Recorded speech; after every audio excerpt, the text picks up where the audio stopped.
Alhamdulillahirabbil alamin. Hadirin sekalian, jamaah syabab daripada majelis media dakwah Al-Farah. Alhamdulillah kita diberi topik kembali untuk bisa mengkaji untayan kajian fikih daripada kitab Yaqutun Nafis karangan Habib Ahmad bin Umar Asy-Syatiri, yang mana alhamdulillah kita sudah kemarin kita sudah membahas tentang mashul khuffain, menyapu atau mengusap dua sepatu khuf. Sekarang kita akan melanjutkan kepada pembahasan yang selanjutnya, yaitu tentang syurutul wudu, syarat-syarat sahnya wudu. Syarat sahnya wudu. Nah, kita tiap hari wudu nih. Kita cek apakah sudah benar wudu kita. Karena wudu hukumnya wajib. Kenapa wudu hukumnya wajib? Karena untuk keusahan sholat hukumnya wajib. Ada kaidah namanya lil wasail hukmul maqasid. Media wasilah itu hukumnya sama seperti hukum tujuan. Sholat, tujuan kita sholat, hukumnya wajib. Maka wasilah untuk sholat itu sah juga wajib, yaitu wudu. Nah, kali-kali masih ada yang kurang-kurang kita wudu, maka kita perbaiki sekarang sebelum terlambat, sebelum kita dimandiin atau diwuduin. Qala al-musannif rahimahullah ta'ala wa nafa'ana bi'ulumihi wa asrarihi fid dharain amin ila an qala syurutul wudu, syarat sah wudu. Syurutul wudu'i 15. Kata beliau Habib Ahmad bin Umar Asy-Syatiri, syarat-syarat sahnya wudu ada 15. Syarat sahnya wudu ada 15. Apa saja itu? Yang pertama, al-Islam, yaitu beragama Islam. Maka coba orang non-muslim wudu, mau ampe lepek, mau ampe jebar-jebur sekalipun enggak sah wudunya. Kenapa? Karena belum mengucapkan syahadatain. Terus gimana saat dihitung ninggalin sholat? Enggak, dia ninggalin wudu kan berarti ninggalin sholat, ya?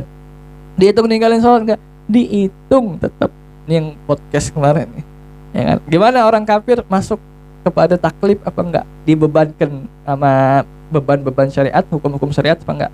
Kemarin udah kita jawab, orang kafir pun diperintahkan untuk sholat, diperintahkan untuk zakat, diperintahkan untuk puasa. Akan tetapi itu tidak sah sebelum dia masuk Islam. Maka sebelumnya password dulu. Kita mau masuk Facebook, masuk Twitter, masuk Instagram, password dulu. Apalagi mau masuk surga, ada passwordnya apa? Syahadatu an la ilaha illallah Muhammad Rasulullah. Makanya jaddidu imanakum, perbaharui, refresh terus keimanan kalian biqauli la ilaha illallah Muhammad Rasulullah. Itu. Pertama syaratnya Islam. Yang kedua syaratnya wat tamyiz. Harus tamyiz alias sudah mumayyiz. Apa sudah mumayyiz? Sebelum balik. Mumayyiz sebelum balik. Apa takarannya? Sudah dapat membedakan mana yang mudarat buat dia, mana yang manfaat, yang maslahat. Gitu. Umur berapa tuh kira-kira? 7 udah belum 7? 7, 8 udah kali ya. Nyebrang udah lihat kanan kiri. Enggak langsung los aja, ya kan? Api dia nggak pegang. Tuh, makan sendiri. Takarannya sebagian ulama mengatakan takarannya kalau udah bisa makan sendiri, nggak pakai disuapin, udah bisa buang air sendiri, itu maka dihitung tamyiz, ya kan? Kalau belum bisa bedain mana buruk mana baik, jangan coba-coba dikasih cebok sendiri, yang ada makin belepotan kemana-mana, yang repot orang tuanya nanti. Nah kalau udah rapi, makan udah rapi, makan sendiri, buang air udah rapi sendiri, ceboknya lain sebagainya, maka dihitung mumayyiz. Ketika itu sholatnya sah, makjur, dapat pahala. Kan belum balik saat belum ada catatan bukunya. Gimana? Pahalanya buat yang ngajarin, orang tuanya kah, gurunya kah. Jadi tetap dianggap sah. Jadi imam boleh nggak? Boleh. Asalkan dia paham fikihnya bagaimana sholat. Kemarin ada tuh kejadian pertanyaan, saat ada masih kecil tapi udah mumayyiz, hafal Quran, jadi imam karena dia hafal Quran. Boleh nggak Ustaz? Boleh, boleh, boleh. Yang penting dia paham fikih sholatnya, bukan cuma sekedar hafal Al-Qur'annya saja. Gitu. Cuman memang ada urutannya untuk jadi imam yang afdol, kayak lebih fakih dan lain sebagainya. Lanjut. Itu yang kedua, tamyiz ya. Jadi tamyiz itu sebelum balik udah bisa bedakan baik dan buruk, makan sendiri dan cebok sendiri. Itu. Yang ketiga, syarat sahnya wudu adalah wan naqa'u 'anil haidhi wan nifas. Suci, bersih dari haid dan juga nih pas. Ini buat perempuan. Buat ibu kita, buat kakak kita. Nah, yang perempuan, buat istri kita nanti kalau udah. Anas selalu masih jauh.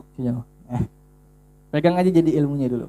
Buat yang haid, buat nifas nggak sah dia wudu. Jadi jangan coba-coba masih datang bulan dia wudu. Kalau sengaja dia lakukan bisa jatuh kepada keharaman. Karena memang belum waktunya. Haid, apa haid? Ya haid, darah yang keluar secara normal, secara sehat daripada seorang perempuan yang datangnya teratur. Darah haid kita tahu dah. Wan nifas, kalau nifas apa? Setelah wiladah, setelah melahirkan nanti keluar darah lagi, namanya darah nifas. Umumnya 40 hari, paling banyaknya 60 hari, paling sedikitnya lahzatan. Sekejap, ada yang sekejap doang, sedikit.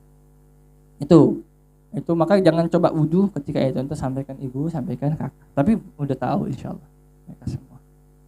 Yang keberapa nih? 1, 2, 4. Hitungannya haid nifas 2 kali tuh. Kayaknya 2 hitungannya tuh. Lalu yang kelima, berarti yang kelima nih. Wa amma, suci amma yamna'u wusulal ma' ilal basyarah.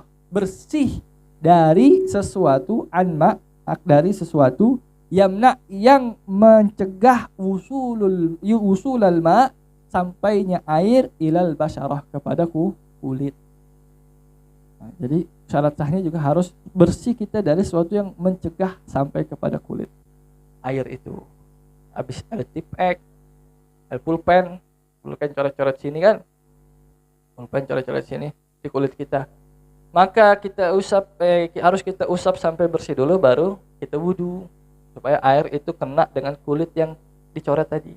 Kalau masih ada maka nggak kena. Kenapa? Karena tinta pulpen itu adanya di atas kulit, dan tidak bisa bergabung dia dengan airnya. Atau intinya kalaupun bergabung tidak mensucikan jadinya airnya, maka tidak sah wudunya, harus dihilangkan dulu. Kalau nggak bisa pakai air, bantu dengan sabun sampai hilang. Kalau tato khilaf, ada yang khilaf dari segi lohirnya, tato itu katanya di bawah kulit. Ada yang bilang di atas kulit. Jadi ada yang bilang sah, ada yang bilang nggak sah. Kalau udah bertato gimana? Kalau ini udah mufakat. Kalau udah bertato, sekiranya menghilangkannya itu mudarat, atau dia nggak bisa, nggak mampu, dan sebagainya, maka tidak mencegah dia untuk sholat. Wudu begitu saja, dan sholat. Tapi kalau memang ada rezeki berlebih, tahu caranya menghilangkan, sekarang udah ada laser lain sebagainya, maka tidak apa-apa. Kalau orang dulu kan pakai setrika apa mana? Aduh, saya mau sholat. Nah, itu memudaratkan di diri. Allah jaga kita dari itu, maka sah sholatnya kalau memang tidak mampu gitu. Maka yang belum punya koleksi tato, naudzubillah, nah di mana ente bergaul dan sebagainya, jangan pasang tato di kulit sebelum kalian menyesal. Maksudnya macam-macam tadi, kebentur masalah khilaf lain sebagainya. Untung ulama masih ada yang bermufakat kalau nggak apa-apa, udah sholat aja, gimana lagi, masa nggak sholat ya kan? Tapi sebelum punya, jangan sampai punya buku gambar banyak, HPS banyak, ngapain kulit dijadiin gambar-gambaran, ya, kurang bahan seni, yang tato di mata dan sebagainya. Jangan. Tapi yang misalkan ada teman udah kejadian dan sebagainya, lalu dia bertobat, justru mantap dia, nggak kadongan, udah banyak begini tobat diterima apa kagak ya, ntar kan nggak lucu, masa di surga gue tatoan. Lucu di surga tatoan. Temporer tempo ya, Jadi nggak selamanya ada. Berarti lohirnya temporer itu adanya di atas kulit itu pasti tuh, karena bisa hilang kan. Maka dia tidak sah wudunya. Dan dia pasti menghilangkannya lebih mudah dengan caranya, tidak seperti yang kayak tip X ya. Jadi lebih mudah lah, mungkin ada caranya walaupun tidak segampang pulpen, tapi pasti lebih mudah, nggak mesti pakai laser lain sebagainya itu yang temporer.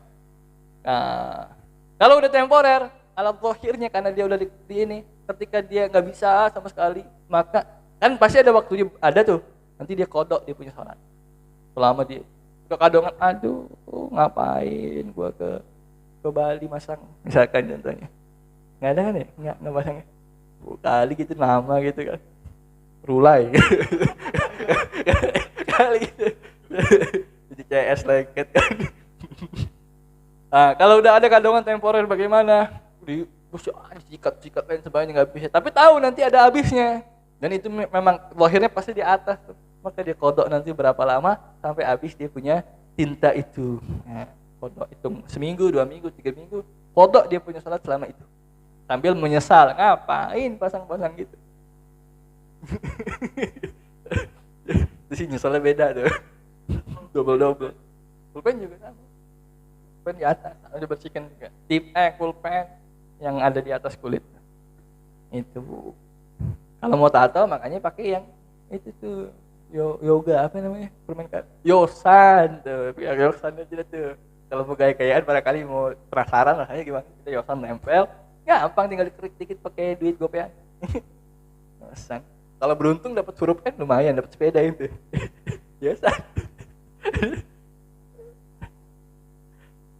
Soal yang ngerti. Si berasa muda aja. Sama. Lanjut ya. Itu yang keberapa dah tuh, nggak tahu, ngitung sendiri dah tuh ya. Sekarang yang ke-6, bagus. Yang selanjutnya adalah wa alla yakuna 'alal udwi ma yughayyirul ma. Syarat sahnya wudu adalah tidak ada di dalam anggota yang wajib diwuduin, muka, tangan, kepala, kaki, tidak ada sesuatu yang bisa merubah status air. Yang tadinya suci mensucikan jadi suci saja misalkan, atau bahkan jadi mutanajis. Kayaknya udah lewat ya, air najis ya.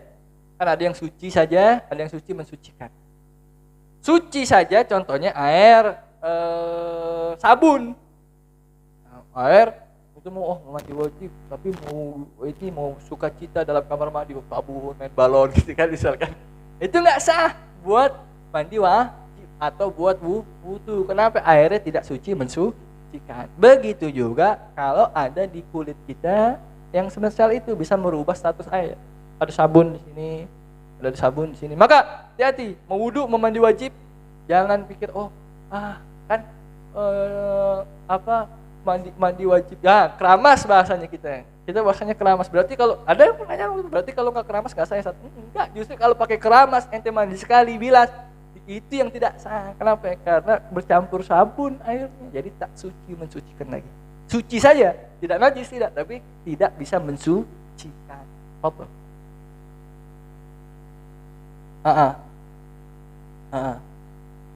Wanginya masih ada di sini, bukan di airnya kan? Kalau sampai ke airnya berarti airnya berubah. Tapi kalau wanginya hanya di kulit, ya memang itu Allahumma sholli alaihi bekasnya saja dan tak masalah. Tapi kalau sampai airnya yang berubah jadi wangi, maka itu tanda kalau airnya sudah berubah, tak suci mensucikan lagi. Ahsannya mandi wajib dulu baru sabun. Nah, nggak apa-apa. Asal udah bersih sabunnya, nggak ada lagi. Tinggal kalau sisa wangi, emang sabun diciptakan untuk wanginya melekat. Ya kalau enggak, ngapain deh sabunan biasa aja udah. Ya. Gitu. Jadi nggak boleh ada sabun pas prosesi mandi wajibnya, tidak boleh ada sabun.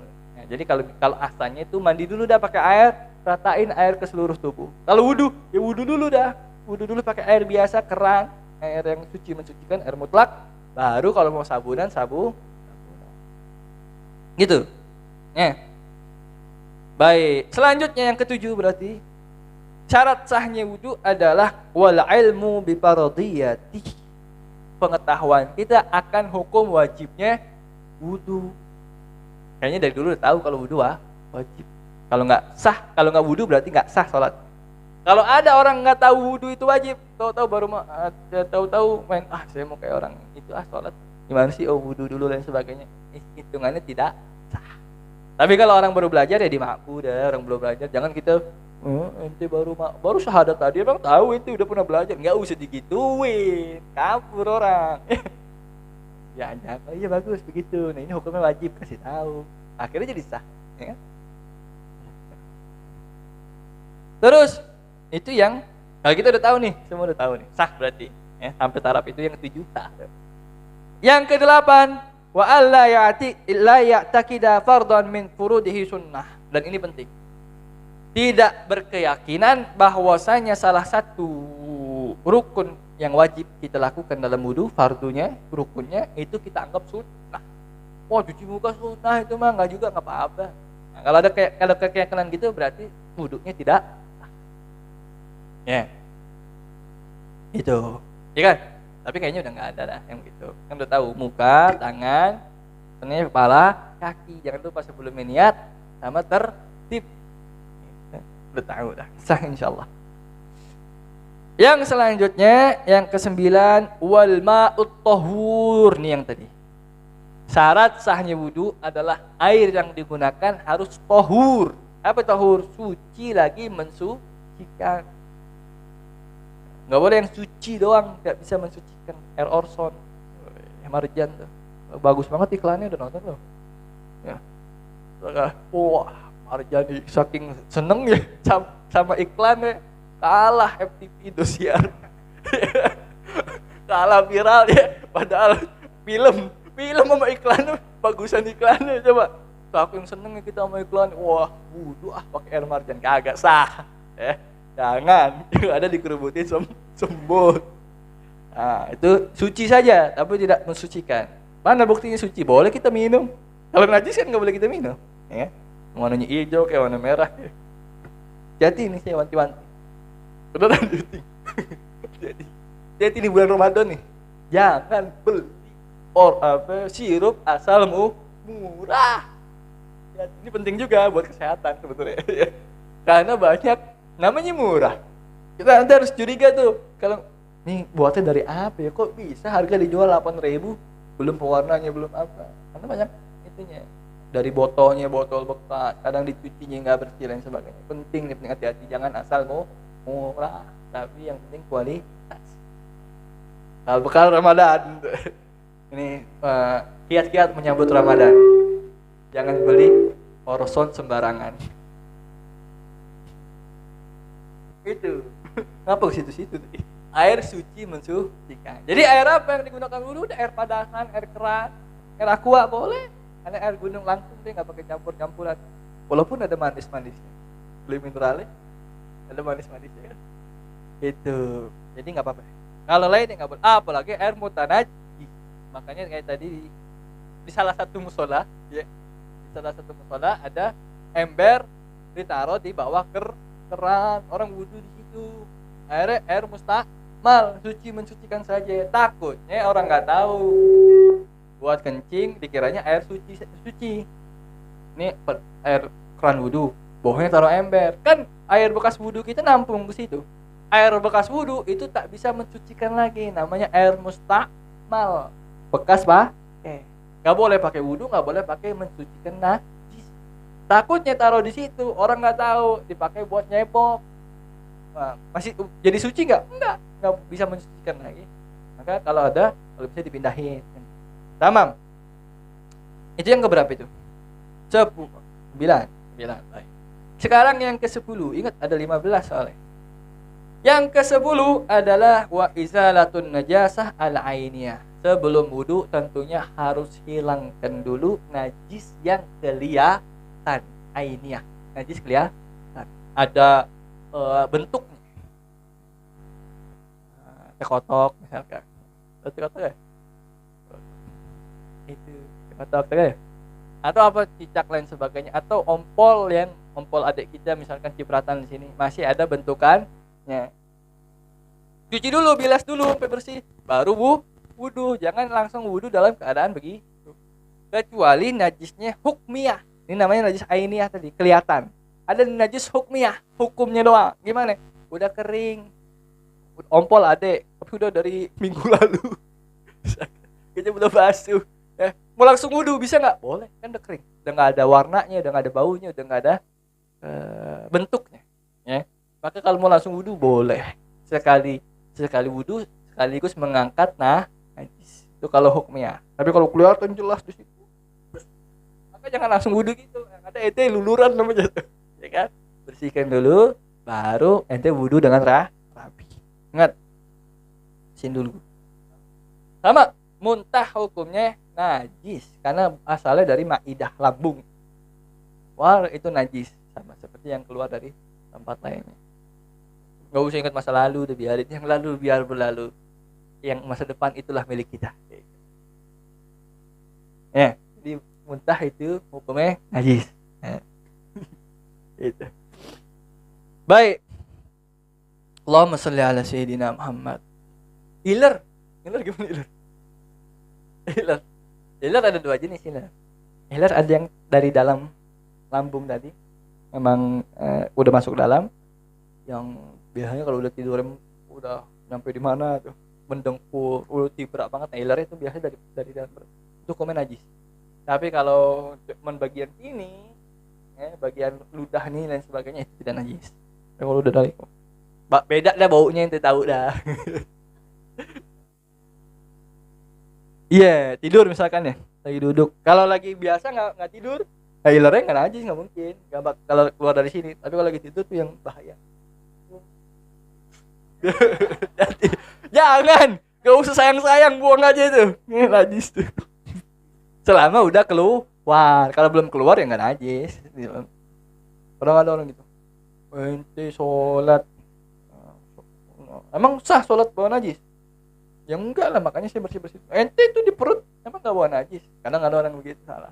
Nah itu karena belajarnya kurang. Gimana? Sejatinya yang najis itu yang sudah keluar dari dua jalan, kubul dubur, dan dari tadi muntah dan sebagainya. Kalau masih dalam enggak najis. Saya bawa najis kemana-mana nanti. Fadal, mekanik. Aduh mekanik. Amam. Allahumma sholli ala sayyidina Muhammad. Fadal. Ahlan marhaban. Mana tadi? Itu ya. Hilangkan najisnya terlebih dahulu, baru kita wudu. Selanjutnya yang keberapa nih? 11. Wajariyul ma ala jami'il udwi. Sahnya wudu dihitung kalau kita sudah meratakan air. Jariyul ma, meratakan air, mengalirkan air ala jami'il udwi, ke atas seluruh bagian anggota wudu. Wajah, udah tahu ente batasannya kan? Dari panjangnya, tingginya dari ujung tumbuhnya rambut sampai kepada dagu. Dari kalau ini dari cepilan kuping ke cepilan kuping lah. Nah, ini semua harus kena. Kalau cuman maaf cakap, taruh nih kaki ya. Seng padasan turun. Enggak diratain, enggak apa. Itu enggak aman dari kerata semua. Maka bagusnya pakai tangan, usap semua biar kena semua. Wah, kalau gitu-gitu doang mungkin bisa aja. Cuman kan kemungkinannya ada yang enggak kena. Apalagi yang sela-sela jari itu kan. Itu wajib kena. Kalau gitu-gitu doang takutnya ada setitik aja enggak kena. Maka tidak sah wudunya. Harus semuanya kena yang anggota badan. Yang anggota wudu. Muka harus kena semua, tangan harus kena semua, kaki. Jadi jangan pakai lagi tuh yang begitu. Asal biarkan keran yang bekerja. Jangan. Tangan lain apa semua jadi saksi nanti. Keran jadi saksi, air jadi saksi, tangan kita juga jadi saksi. Al-yawma apa ayatnya? Tukallimuna aydihim wa tashhadu arjuluhum. Yang ngomong nanti kita buat, kata Allah Ta'ala kita buat. Tangan bisa ngomong dan bersaksi kakinya. Kalau tangan ngomong, ya Allah saya dipakai buat bantuin wudu, walaupun masuk ke gang sempit. Belas jari, saya redho ya Allah pakai. Sebaliknya kalau dipakai macam-macam yang lain, berutu dia. Begitu. Allahumma sholli ala sayyidina Muhammad. Gitu ya. Itu yang ke-11. Tadi 11. Tadi 12 11. Tadi 11. Sekarang yang ke-12. Wih, kabur nih. Allahumma sholli ala sayyidina Muhammad. Yang ke-12, wa tahaqqukul muqtadi in banal hal.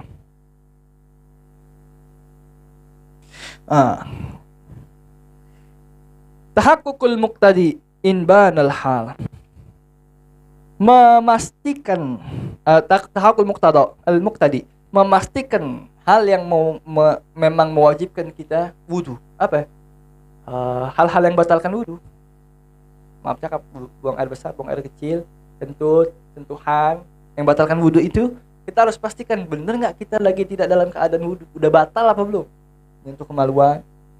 Karena kalau kita wudu tapi kita belum yakin kalau kita sudah batal, itu berarti membangun sesuatu, seperti kalau bangun rumah, bangun sesuatu, kalau bangun pekerjaan di atas keraguan, bangun rumah di atas pondasi yang rapuh.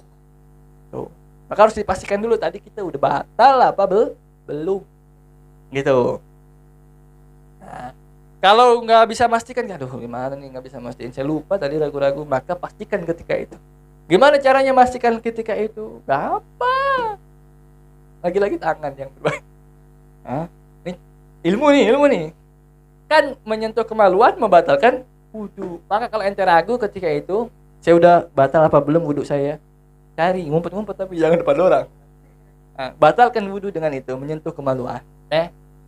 Seoles saja kena batal wudu. Maka yakin kita ketika itu batal wudu. Maka bangunan wudu kita dibangun di atas keyakinan. Emang begitu. Gitu. Tapi ini untuk siapa sebenarnya? Sebenarnya inbanal hal, buat yang kalau nanti kemudian kejelasan apa? Kejelasan kalau ternyata dia sudah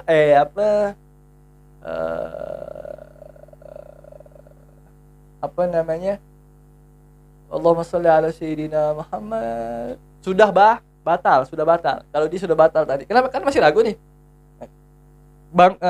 Wudu di atas bangunan itu tidak sah, bangunan keraguan tidak sah. Apalagi kalau nanti jelas, oh iya belum udah batal, misalkan udah batal, tetap dihitungnya dia belum wudu. Kecuali kalau masih dalam wudu, maka yang dianggap wudu yang pertama. Maka disentuh saja, dipastikan kebatalannya dengan menyentuh. Iya. Tapi kalau masih terus tidak tahu tadi dalam keraguan sebenarnya. Kalau tadi kan kalau nyata tadi saya udah batal. Tapi kalau terus dalam keraguan sebenarnya sah-sah aja untuk ihtiyat. Sahih dia sah. Biarin dah tadi udah batal apa belum nggak tahu, saya wudu aja. Selama dia nggak tahu tadi udah batal apa belum sampai terus-terusannya, maka sah dianggapnya. Wudu hati-hati namanya. Masalahnya kan kita nggak tahu nih, ntar tahu apa kagak. Gitu. Maka lebih aman kita batalkan dengan yakin ketika paham ya? Memang rada ribet memahaminya. Kalau ribet memahaminya udah, kalau mau wudu ragu sentuh saja sudah. Tapi jangan depan orang, ingat-ingat. Wih, ente depan orang. Iya diajarin Ustadz Daniel, la haula wala quwata illa billah. Itu, lanjut. Ini yang keberapa sekarang? 13. Wa dawamun niyati hukman. Dan dawam niat secara hukum. Bagaimana maksudnya? Tidak boleh kita wudu di tengah wudu kita nggak jadi dah wudunya. Saya nggak jadi niat wudu. Kita putus niat kita. Jadi selama wudu itu belum selesai rangkaiannya, jangan niat itu berubah. Atau misalkan gantungin niat. Saya lagi wudu nih nungguin orang. Nanti kalau orang itu datang saya nggak jadi wudu. Maka ketika dia niat gitu udah nggak sah wudu. Hilangin takliknya, udah niatnya dari awal sampai akhir jangan berubah.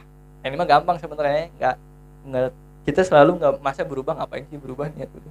Tadinya wudu mau main air kan kayaknya nggak bakalan orang berakal. Cuman kalau ada sampai begitu maka tak sah. Selanjutnya yang keberapa nih? 14 ya? Berarti tadi yang naqo minal haid wan nifas wa amma yamna'ul ma, bersih dari haid nifas dan apa yang mencegah air, itu dihitung 1 berarti. Hitung 1 berarti.